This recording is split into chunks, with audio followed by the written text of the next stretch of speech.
हमारे गुरुदेव 1978 ईस्वी में या बरारी में महाधिवेशन करवाए थे। तिथि निश्चित हो गई। गुरु महाराज से भक्तों ने पूछा, सरकार आपने घोषित कर दिया कि बरारी घाट में इतने तारीख को सत्संग होगा, तो बरारी में तो गंगा जी है, गंगा बह रही है, तो सत्संग कहाँ होगा? घोषित कर दिए हैं। गुरु महाराज ने कहा, जब सत्संग का महीना आएगा तब सत्संग के लायक स्थान बन जाएगा। गंगा बह रही थी, प्रकृति की धारा बह रही थी और सत्संग का दिन नजदीक होता गया और गंगा स्थान को छोड़ती गई। सत्संग की निश्चित तिथि से 3 महीने पहले ही गंगा ने स्थान बदल दिया। मीलों दूर गंगा चली गई। दुनिया देखी है उस बरारी का अधिवेशन को। यदि कोई पुराने सत्संगी होंगे, गए होंगे तो उनको पता होगा। संत का यह व्यक्तित्व होता है। व्यक्तित्व से भरा हुआ जीवन ऐसा होता है कि मनुष्य को कौन कहे। प्रकृति भी हाथ जोड़े खड़ी रहती है। भार 18 मालन तेरी, चवर ढुरे पवने ले फेरी। सृष्टि की सारी वनस्पतियां चमर डुलाती है। इतने पावरफुल थे हमारे गुरुदेव, गंगा की धारा को बदल दिए। अब वहां तो दुनिया भर की हड्डियां पड़ी हुई थी।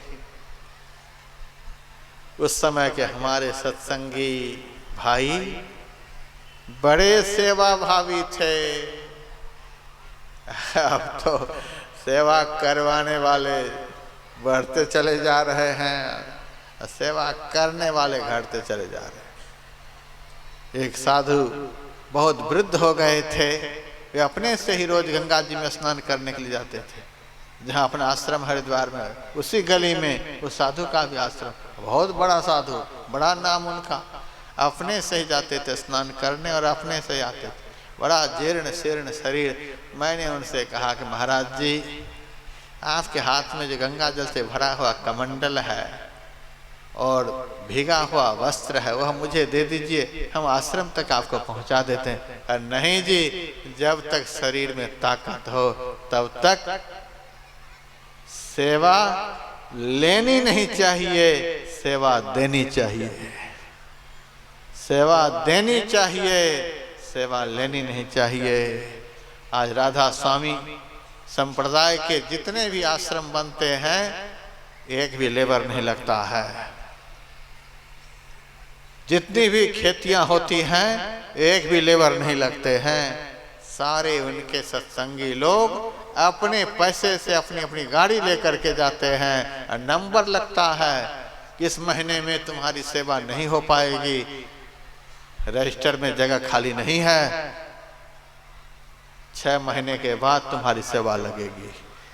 साल साल भर रजिस्टर फुल होता है सेवा के लिए। आज हम लोगों के रजिस्टर में तो कोई आदमी नहीं मिलता है। भोजन बनाने वाले, भोजन खिलाने वाले बाहर से लाना पड़ता है। ये हालत है। गुरु महाराज के समय में हमारे सत्संगी भाई बहन ऐसे सुधरे हुए थे, क्या कहा जाए। सब लोग हड्डी इकट्ठा करने में लग गए। गड्ढा खोद खोद करके, उस समय जेसीबी कहाँ था, गड्ढा खोद करके हड्डी को दबाते थे। उस समय के सत्संगी साधु सब बोलते थे हमको। इस तरह से सत्संग हुआ। हड्डी को गड्ढा बना बना करके भरते थे। पूरे मैदान को साफ कर दिए, पंडाल बना और झोली लेकर के गुरु महाराज कुर्सी पर बैठ करके काम करवाते थे।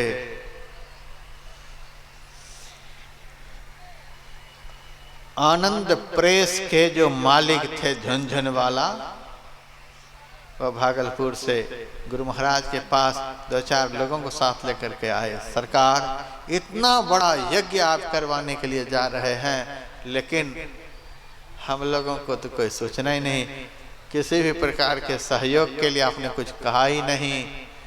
गुरु महाराज ने कहा, यह यज्ञ मेरा नहीं है, यह यज्ञ जिसका है वह गरीब नहीं है, वह करवा लेगा। यह जिसका यज्ञ है वह करवा लेगा। यह सत्संग यज्ञ किसी मानव का नहीं, यह तो परमात्मा का यज्ञ है जी। सतचंडी यज्ञ, रुद्र यज्ञ, विष्णु यज्ञ, दुनिया भर के कौन कौन यज्ञ हरिद्वार में होते रहते हैं, लेकिन यह सत्संग यज्ञ जो है, इस यज्ञ के देवता का नाम है परमात्मा। यह परमात्मा का यज्ञ है। परमात्मा के पास क्या नहीं है? ऐसी भावना यदि आयोजक के दिल में आ जाए तो किसी भी बात की कमी नहीं। हम तो जहाँ भी सत्संग में जाते हैं, प्रायः प्रथम ही नगर पहुँचते पड़ेगा सोग संताप। प्रथम ही नगर पहुँचते पड़ेगा सोग संताप। बाबा चंदा हुआ ही नहीं। पहले सरेंडर कर देते हैं कि बाबा काहे के लिए कहेंगे, गैस सिलेंडर ले आओ गर्म पानी करने के लिए, सब्जी ले आओ, काहे के लिए कोई सेवा बताएगा। पहले कह दी बाबा, तो इस बार चंदा हुआ ही नहीं। कोरोना ऐसी बीमारी फैल गई, किसी ने कुछ दिया ही नहीं। अब जैसे तैसे बाबा आप किसी तरह से पार लगा दो, इस तरह से रोने लग जाते हैं कि हम लोगों को तो पड़ेगा शोक संताप। अब क्या कहें, क्या बोलें, कुछ पता ही नहीं।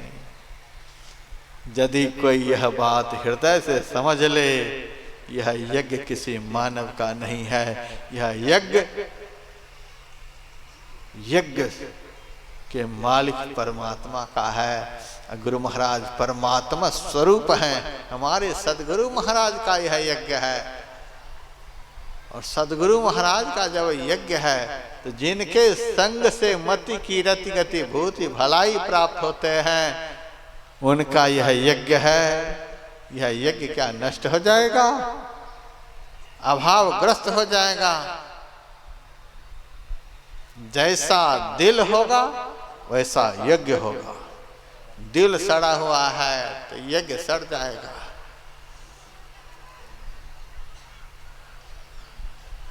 हम आयोजक को हजारों पोस्टर देते हैं साटने के लिए, बहुत बैनर देते हैं लगाने के लिए, लेकिन बहुत जगह हमने गया, बहुत आयोजक के यज्ञ को देखने के लिए गए।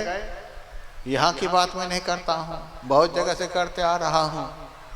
कहीं पोस्टर का ठिकाना ही नहीं। हमारे मन में हुआ हजारों पोस्टर दिए, पोस्टर तो दिखता ही नहीं। मैंने एक आयोजक से पूछा पोस्टर कहाँ है, तो पोस्टर तो बाबा संदूक में है। पोस्टर संदूक में, संदूक के लिए पोस्टर दिए थे। बाबा आपका नाम तो ऐसे ही इतना है कि बिना पोस्टर साटे दुनिया जमा हो जाएगी। यदि पोस्टर साट दिए तो ये जो साल भर से इकट्ठा किए हैं सब तो वही लोग खा पी करके चले जाएंगे। हम क्या बंटवारा करेंगे? हम क्या करेंगे? एक यजमान के घर पंडित जी गए पूजा कराने। यजमान ने कहा पंडित जी आ गए पूजा कराने, तो हाँ आ गए। शंख लाए हैं, तो शंख भी लाए हैं, दिखाइए तो शंख कैसा है।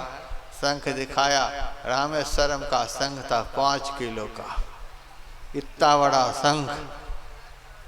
जैसे शंख देखा कि यजमान मूर्छित होकर के गिर गया। पंडित जी सोचा कि आया था सत्यनारायण कथा सुनाने के लिए, तो पहले लगता है गया। सत्यनारायण कथा सुनाए कि मृत नारायण सुनाए, क्या सुनाए? थोड़ा सा पानी वगैरह छिड़का, होश में लाया, क्या बात है, मूर्छित होकर के गिर गया।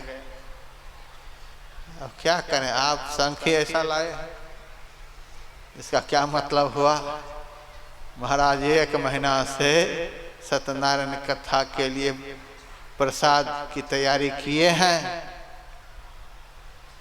और वह बहुत मात्रा में है। असंख्य आप ऐसा लाए हैं, यदि बढ़िया से माइक के सामने धुधवा देंगे तो 10-20 गांव के लोग जमा हो जाएंगे। हम क्या प्रसाद खाएंगे? हम क्या प्रसाद खाएंगे? हमारे लिए तो कुछ बचेगा ही नहीं।